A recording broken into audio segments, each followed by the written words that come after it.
Students, आपका स्वागत है फिर से एनटीआर लर्निंग क्लासेस में। हमने पढ़ लिया था chapter first science class 10th का, जो कि केमिस्ट्री का पोर्शन था। अब देखिए पढ़ते हैं हम चैप्टर सेकंड।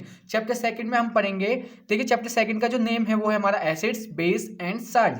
देखिए इसके बारे में हम इस चैप्टर में पूरे में पढ़ेंगे, एसिड्स के बारे में, बेस के बारे में, साल्ट्स के बारे में, प्रॉपर्टीज इसके पढ़ेंगे, एसिड की प्रॉपर्टीज, बेस एंड साल्ट्स की प्रॉपर्टीज, कौन कौन से एसिड, वीक एसिड के बारे में पढ़ेंगे, स्ट्रॉन्ग एसिड, ये सब पढ़ेंगे इस चैप्टर में। तो देखिए अब हम स्टार्ट करते हैं बिना कुछ देरी करते हुए। देखिए फर्स्ट पॉइंट इसमें क्या दे रखा है, फर्स्ट पॉइंट इसमें दे रखा है on the basis of their chemical properties. Chemical properties के बेसिस पे क्या हुआ है कि ऑल द कंपाउंड्स, जितने भी कंपाउंड हमारे क्लासिफाइड हुए हैं कितने ग्रुप में, 3 ग्रुप्स में।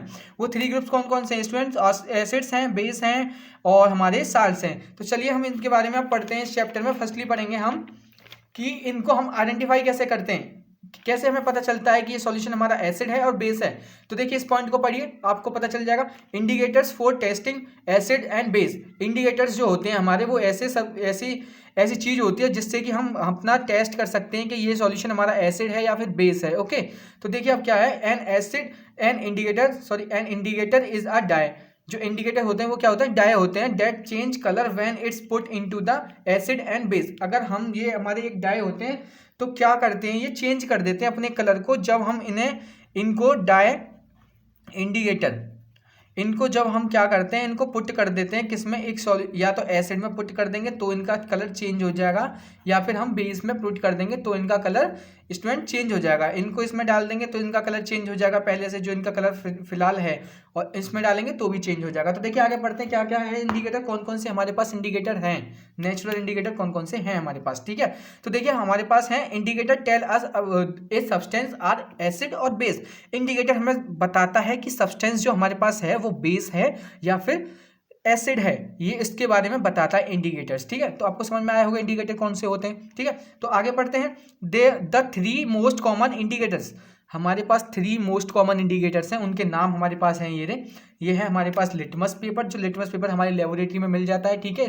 स्कूल की। और देखिए सेकंड है हमारे पास मिथाइल ऑरेंज, ये भी मिल जाएगा, ये हमारे पास होता है। और थर्डली हमारे पास होता है फिनोफ्थलीन, ये भी हमारा लेबोरेटरी में आपको आसानी से मिल जाएगा। ठीक है, अब इनके बारे में पढ़ते हैं कि लिटमस पेपर क्या होता है, कैसे कैसे क्या चेंज होता है, इनका एक्चुअल कलर क्या होता है, एसिड में मिलने के बाद क्या कलर हो जाता है इनका, और बेस में मिलने के बाद क्या कलर देते हैं, ताकि तभी तो हम पहचान सकेंगे कि हमारा एसिड कौन सा है, बेस कौन सा है। देखिए आपको नहीं समझ में आ रहा होगा, पढ़ने के बाद आपको डिटेल में पूरा समझ में आ जाएगा। देखिए अब पढ़ते हैं हम लिटमस पेपर के बारे में। तो लिटमस पेपर क्या होता है, और ये हमारा क्या होता है, एक इंडिकेटर होता है, ये आपने पढ़ लिया। इसमें कैसे वर्क करता है ये एसिड और बेस के लिए, वो हम अब पढ़ेंगे। देखिए इसमें देखिए अब क्या है, the most common indicator used for the testing. ये हमारा क्या है, मोस्ट कॉमन इंडिकेटर है हमारा, ज़्यादातर हम इसी से टेस्ट करते हैं कि हमारा कौन सा एसिड है कौन सा बेस है, क्योंकि एक पेपर की तरह होता है लिटमस पेपर, बहुत ही इजी है इसको उसमें डिप करते हैं कोई भी सॉल्यूशन जो हमारे पास है। बस हमें ये पता नहीं है उस सॉल्यूशन के बारे में कि वो सॉल्यूशन हमारा किसका है। हमारे पास कोई एक सॉल्यूशन है, ये सॉल्यूशन हमें ये नहीं पता कि ये बेस है या फिर एसिड है, इन दोनों में से एक ही होगा, या तो एसिड होगा या फिर बेस होगा। तो इसको क्या करेंगे, हमारे पास एक लिटमस पेपर लेंगे, लिटमस पेपर इस टाइप का होता है, तो लिटमस पेपर इसमें डिप करेंगे, तो डिप करने के बाद हमें पता चल जाएगा कि वो सॉल्यूशन हमारा एसिड है और बेस है। तो कैसे पता चलेगा डिप करने के बाद, क्या ऐसा चेंजेस आएगा, वो आप पढ़ेंगे कि चेंजेस क्या आएगा उसमें डिप करेंगे तो उस सॉल्यूशन में। तो देखिए क्या चेंजेस आएगा जिससे हमें पता चल जाएगा कि वो सॉल्यूशन हमारा एसिड है या फिर बेस है। तो देखिए फर्स्टली इसमें लिखा है इट इज़ द 2 टाइप्स, ये हमारे 2 टाइप्स के होते हैं लिटमस पेपर। एक तो हमारे पास ब्लू लिटमस पेपर आपको मिल जाएगा लेबोरेटरी में, और एक रेड कलर का मिल जाएगा। तो इन दोनों का क्या वर्क है ये देखिए, नोट करते हैं। नोट में क्या हुआ, an acid turns blue litmus to red. अगर हम वो एसिड सॉल्यूशन में क्या होता है कि अगर हम ब्लू लिटमस को उसमें डिप करते हैं, मतलब कि हमारा क्या होता है, ये सॉल्यूशन है और ये हमारा ब्लू लिटमस है। देखिए ब्लू लिटमस है हमारा, अगर हम इसमें डिप करेंगे तो इसका कलर जो होगा, अगर इसका कलर लिटमस पेपर का कलर हमारा अगर रेड में कन्वर्ट हो जाता है, रेड कलर में कन्वर्ट हो जाता है, ब्लू से रेड में कन्वर्ट हो जाता है, ब्लू टू रेड, ठीक है, कन्वर्ट हो जाता है, तो ये हमारा क्या होता है, ये हमारा होता है एसिड होता है स्टूडेंट। ठीक है, याद रखना है, ये बहुत ही इंपॉर्टेंट है। देखिए अब क्या है, देखिए an acid turns blue litmus to red, साफ साफ लिखा हुआ है, आपको समझ में आ रहा होगा। बी पोर्शन है हमारा, बी पॉइंट जो है, A base and alkali turns red litmus to blue. अब जो सेकंड लिटमस पेपर लेंगे, इसमें रेड लिटमस को अगर ब्लू में कन्वर्ट कर देता है तो वो हमारा सॉल्यूशन कौन सा सॉल्यूशन है, वो हमारा है बेसिक सॉल्यूशन। ठीक है, अब देखिए आगे पढ़ते हैं, आगे यही बोल रहा होगा। इसमें पॉइंट ए है, पॉइंट ए में हमारे पास क्या बोला है, देखिए पॉइंट ए में बोला है if a drop of a given solution, जो हमारे पास जो सॉल्यूशन हमारे पास गिवन है, जो सॉल्यूशन हमारे पास है, स्टेम जो हमारे पास सॉल्यूशन है, इस सॉल्यूशन की हम इसमें ड्रॉप डालेंगे लिटमस पेपर पे। किस पे डालेंगे, लिटमस पेपर पे। लिटमस पेपर पे इस पे इसकी ड्रॉप डालेंगे। उससे क्या होगा, जब ड्रॉप डालेंगे तो turn blue litmus to red. अगर ब्लू लिटमस हमारा रेड में कन्वर्ट हो जाता है, then the given solution will be acidic nature. तो हमारा जो सॉल्यूशन है वो हमारा किसका है, वो एसिडिक है। क्या है हमारा सॉल्यूशन, वो स्टूडेंट एसिडिक है। आपको समझ में आ रहा है ना कि देखिए दो टाइप के लिटमस पेपर होते हैं, वो दोनों हमने क्या किया, उन दोनों पेपर को हमने आपके सामने रख दिया। लेबोरेटरी में क्या हुआ, देखिए दो टाइप के होते हैं। एक तो होता है हमारा ब्लू लिटमस पेपर, आपको दिख रहा है ये। अब फर्स्ट जो इसने पॉइंट में बोला है वो देखिए आप डिटेल में समझ लीजिए। एक हमारे पास है ब्लू लिटमस पेपर और एक हमारे पास है रेड लिटमस पेपर। इन दोनों को रखेंगे। सॉल्यूशन हमारे पास दे रखा है, सॉल्यूशन है हमारे पास। जब सॉल्यूशन है स्टूडेंट तो क्या करेंगे हम, हमारे पास ये सॉल्यूशन है, ठीक है। इसकी जो ड्रॉप है, इसमें से ड्रॉप लेंगे और इन दोनों पेपर पे डालेंगे, ठीक है। इन दोनों पेपर पे डालने के बाद क्या होता है, जो हमारा ब्लू लिटमस पेपर होता है वो हमारा ऑल ये तो रेड में कन्वर्ट हो जाता है। किस में कन्वर्ट हो जाता है स्टूडेंट, रेड में कन्वर्ट हो जाता है। तो जब ये रेड में कन्वर्ट हो जाएगा तो हमारा सॉल्यूशन हो जाएगा हमारा एसिडिक इन नेचर। तो इसका मतलब ये हुआ, जब ब्लू लिटमस पेपर रेड में कन्वर्ट हो गया, जब ब्लू लिटमस पेपर रेड में कन्वर्ट हो गया तो हमारा हो गया क्या सॉल्यूशन। तो क्या होगा स्टूडेंट, हमारा ब्लू लिटमस किस में चेंज हो जाएगा, हमारा रेड में चेंज हो जाएगा, ठीक है। उसी को क्या, जब ब्लू लिटमस हमारा रेड में चेंज हो जाएगा तो सॉल्यूशन हमारा क्या है, एसिडिक इन नेचर है, ठीक है। अब आगे चलते हैं, आगे क्या दे रखा है, अगला पॉइंट देख लीजिए।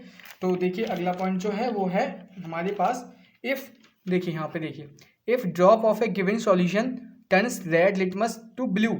हमारे पास दो लिटमस पेपर हैं। अब एक सॉल्यूशन, अगर हमारे पास दूसरा सॉल्यूशन लिया हमने, दूसरा सॉल्यूशन हमारे पास ये नहीं पता हमारा कौन सा इसमें एसिडिक है या फिर हमारा बेसिक है। तो इसका ड्रॉप हमने जब इन दोनों पे डाला तो जो हमारा रेड वाला है ये भी हमारा किस में कन्वर्ट हो गया, ब्लू में कन्वर्ट हो गया। ये इसका कलर भी ब्लू में कन्वर्ट हो गया। तो क्या हुआ हमारा, जब रेड लिटमस पेपर कन्वर्ट हो जाता है ब्लू में, तो then the solution are basic in nature. तो क्या होगा सॉल्यूशन, वो हमारा क्या होगा, बेसिक होगा नेचर में। ओके स्टूडेंट, अब देखिए आगे चलते हैं। Litmus is a natural indicator. Litmus क्या है, हमारा नेचुरल इंडिकेटर है। ये मैंने आपको अभी भी बताया था। देखिए ये दोनों पॉइंट याद रखने के हैं क्योंकि मल्टीपल चॉइस में कैसे भी आ सकते हैं आपके लिए। मिथाइल ऑरेंज एंड फिनोफ्थलीन क्या है हमारा, बोथ आर सिंथेटिक इंडिकेटर। ये हमारा क्या है, सिंथेटिक इंडिकेटर्स हैं, ठीक है। अब देखिए हम पढ़ते हैं मिथाइल ऑरेंज के बारे में कि मिथाइल ऑरेंज हमारा जो इंडिकेटर है वो कैसे काम करता है और क्या उसमें जो एक्चुअल कलर होता है और क्या क्या कलर चेंज करता है एसिड और बेसिक के सॉल्यूशन में, ठीक है। तो देखिए अब हम पढ़ेंगे methyl orange. The natural colour of A methyl orange is orange, ठीक है। जो नेचुरल कलर होता है ना उसका, जो एक्चुअल कलर होता है। अब जो मिथाइल ऑरेंज हमारे किसकी फॉर्म में है, ये हमारा मिथाइल ऑरेंज है हमारे पास। ये हमारे पास है बेटा methyl orange, methyl orange, methyl orange, orange, ठीक है। मिथाइल ऑरेंज हमारा किसकी फॉर्म कि ये किस कलर में है, ये हमारे ऑरेंज कलर में है, ठीक है। ये हमारा ऑरेंज कलर में है। अब हमारे पास मिथाइल ऑरेंज है हमारा ऑरेंज कलर में। जब हम इसे एसिड में मिलाएंगे या फिर एसिड सॉल्यूशन की ड्रॉप इसके ऊपर डालेंगे तो इसका कलर कैसा होगा, ये कलर दे देगा रेड में। किस में दे देगा, रेड में चेंज हो जाएगा। Orange change into red, then the solution is acidic solution, ठीक है। जब हम इसे एसिडिक सॉल्यूशन में मिलाएंगे तो इसका ऑरेंज कलर चेंज हो जाएगा हमारा किस में स्टूडेंट, इसका ऑरेंज कलर हमारा चेंज हो जाएगा रेड में, ठीक है। और जब मिथाइल ऑरेंज को हम मिलाएंगे किसमें, इंडिकेटर, मिथाइल ऑरेंज इंडिकेटर है, gives a yellow colour in a basic solution. देखिए जब हम इसे बेसिक सॉल्यूशन में मिलाएंगे तो ये हमारा येलो कलर देगा, ठीक है। तो आपको नहीं पता कि सॉल्यूशन एसिड है या बेसिक है, तो हम सॉल्यूशन में जब इसको मिलाएंगे, अगर सॉल्यूशन हमारा रेड कलर देता है तो हमारा एसिडिक सॉल्यूशन है स्टूडेंट। अगर सॉल्यूशन हमारा येलो कलर देता है तो आप समझ जाइए कि जो सॉल्यूशन है हमारे पास वो हमारा बेसिक सॉल्यूशन है। ओके चलिए आगे चलते हैं। आगे क्या दे रखा है देखिए इसने, देखिए आगे हम पढ़ेंगे फिनोफ्थलीन के इंडिकेटर के बारे में। फिनोफ्थलीन कैसे चेंज करता है, क्या चेंज करता है। पहले तो इसका नेचुरल कलर देख लेते हैं। जो इसका नेचुरल कलर होता है फिनोफ्थलीन का वो कलरलेस होता है, ये कलरलेस वो होता है इंडिकेटर, ठीक है। अब देखिए first point, phenolphthalein indicator is colourless in solution. Acidic solution, यहाँ पे लिखना भूल गए हैं हम, एसिडिक सॉल्यूशन, ठीक है, यहाँ पे आएगा एसिडिक सॉल्यूशन।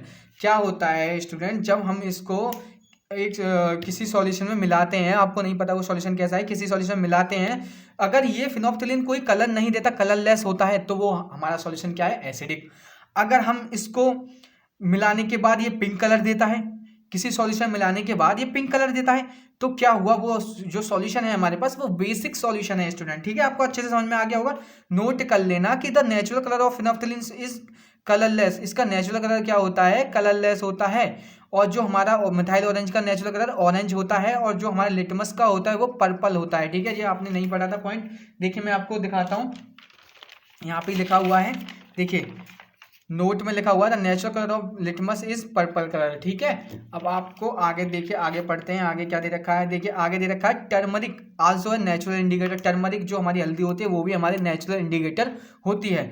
जब क्या करता है, वो येलो कलर की होती है, येलो कलर की डाई के फॉर्म में होती है, ठीक है, पाउडर के फॉर्म में होती है, येलो कलर के पाउडर के फॉर्म में।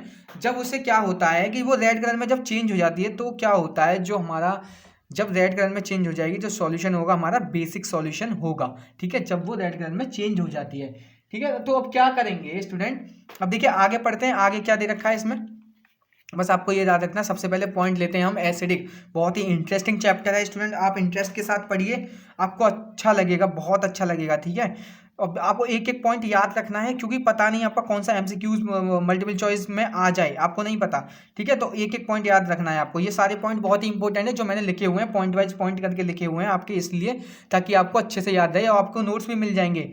आपको जब पूरा चैप्टर कंप्लीट हो जाएगा, तो आपको हमारे एक लास्ट वीडियो के डिस्क्रिप्शन में इसके टोटल पीडीएफ एक लिंक मिल जाएगी, जिस पे जाकर आप क्लिक करेंगे तो पूरा आपको एक पीडीएफ मिल जाएगी नोट्स की, पूरे चैप्टर की, ओके। अब देखिए आगे पढ़ते हैं बिना टाइम को वेस्ट करते हुए।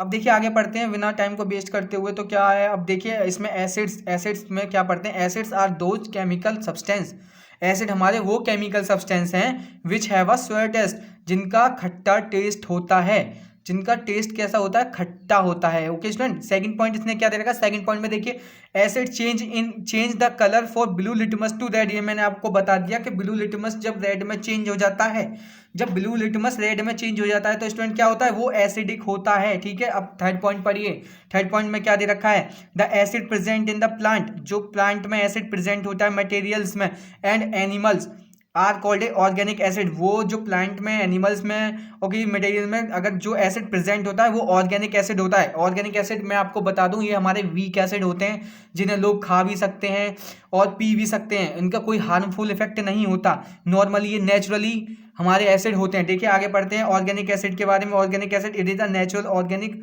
अकरिंग एसिड, ये हमारा नेचुरल से बने होते हैं, मतलब नेचर से ही बने होते हैं ये एसिड, ठीक है। तो रॉ मैंगो मतलब कच्चा आम, रॉ ग्रेप्स कच्चे अंगूर, लेमन, ऑरेंज, परमानेंट। अब देखिए आगे बढ़ते हैं, आगे देखिए, आगे हमारे पॉइंट दे रखे हैं, ये पॉइंट बहुत ज़्यादा इंपॉर्टेंट है आपके एग्जाम पॉइंट ऑफ व्यू से, क्योंकि एमसीक्यूज क्वेश्चन ज़्यादातर इसी में से बनेंगे। आगे हमारे जो पॉइंट दे रखे हैं वो है हमारे पास है एसिटिक एसिड है, इज फाउंड, एसिटिक एसिड जो फाउंड होता है हमारा किस में फाउंड होता है, हमारा सिरका और विनेगर में फाउंड होता है। फिर आता है हमारा सिट्रिक एसिड। सिट्रिक एसिड हमें कहाँ मिलता है, सिट्रिक एसिड हमें मिलता है सिट्रस फ्रूट्स में मिलता है, ठीक है, लेमन और ऑरेंज में मिलता है, ठीक है। और लैक्टिक एसिड जो होता है, लैक्टिक एसिड जो होता है वो हमारा सोर्स, जो हमारा दही होता है और जो हमारा मिल्क, जो खट्टा मिल्क होता है ना, उसमें हमारा मिलता है लैक्टिक एसिड। और टार्ट्रिक एसिड कहाँ मिलता है हमारे स्टूडेंट, टार्ट्रिक एसिड हमारा मिलता है टर्मरिक में मिलता है, और यूनरिप और ग्रेप्स में मिलता है, ठीक है। ऑक्सैलिक एसिड क्या होता है, ऑक्सैलिक एसिड जो होता है वो हमारा कहाँ प्रेजेंट होता है, टमाटो में प्रेजेंट होता है स्टूडेंट। ये आपको बहुत ही इंपॉर्टेंट पॉइंट है, आपको याद रखना है कि कौन सा एसिड कहाँ प्रेजेंट होता है, ठीक है। तो अब देखिए फॉर्मिक एसिड और मिथेनोइक एसिड कहाँ प्रेजेंट होता है, वो आंट स्टिंग में होता है और निटिल लीफ स्टिंग में होता है। मतलब का ये मतलब ये हुआ कि मतलब जो कि चींटी का डंक होता है, जैसे आपको चींटी खा लेती है तो उसमें क्या होता है, फॉर्मिक एसिड होता है उस डंक में, ऐसे ही बिच्छू के डंक में भी हमारा फॉर्मिक एसिड होता है, ठीक है। अब नोट करते हैं, organic acid are a weak acid, it is not a harmful for eat और ड्रिंक, ठीक है। ये तो मैंने आपको पहले ही बता दिया था कि जो हमारे वीक एसिड होते हैं ऑर्गेनिक एसिड, और ये हमारे हार्मफुल नहीं होते खाने में और पीने में, substance containing natural occurring acid them, जो हमारे नेचुरल सब्सटेंस होते हैं वो अकर करते हैं, मतलब इनको रखते हैं एसिड को, नेचुरली एसिड होते हैं। ठीक है स्टूडेंट, बस इस वीडियो में इतना ही है। आगे पढ़ेंगे हम strong acid, properties of acid, और भी कुछ बहुत कुछ है पढ़ने के लिए इस चैप्टर में। बहुत ही अच्छा चैप्टर है स्टूडेंट, बहुत इंटरेस्टिंग चैप्टर है, आप अच्छे से पढ़िए। बस इस वीडियो में बस इतना ही कहना था मुझे। जय हिंद।